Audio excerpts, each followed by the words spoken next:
a day in my life as a nursing student. So, I decided to vlog today, syempre para may memories din ako ng college life ko. So, ngayon, nag-prepare na ako dyan sa part na to. Ginababa ko lang yung mga buhok na nagataas, gamit yung stick na meron ako. So, today is return demonstration lang naman, kaya ang sinusuot namin pag return demonstration is scrubs lang po.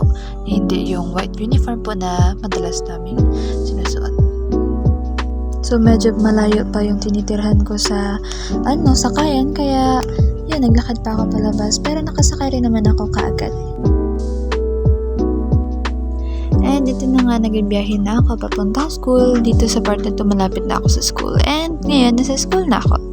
And ngayon naman, nag-wait na lang ako for my turn for return demonstration. So, habang nag-aantay, nagsasaulo ako. And syempre, pa-uwi na kami. Saglit na rin naman yung return demonstration namin dahil isa lang rin naman for today. So nakauwi kami ng may araw pa kasi konti lang rin naman kaming mga magkakagrupa. Kaya yun, pauwi na ako. Palakad-lakad na naman pauwi, papasok kasi nga medyo malayo pa ngayon tinitirhan ko sa highway.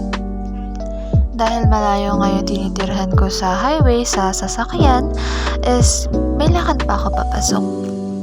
So pag-uwi, tanggal ka agad ng tali sa buhok ko kasi nga basa pa yung buhok ko, and it's a requirement kasi sa nursing na nakatali, dapat yung buhok nakaband, dapat maayos. And sa amin naman kasi, kailangan ng ganyan, ng ribbon na yan, with band.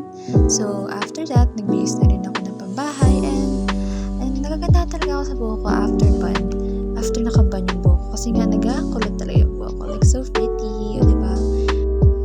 Dahil nakakagutom talaga ang duty, nagbili na ako ng tinapay tapos ng kape. That's all. Thank you.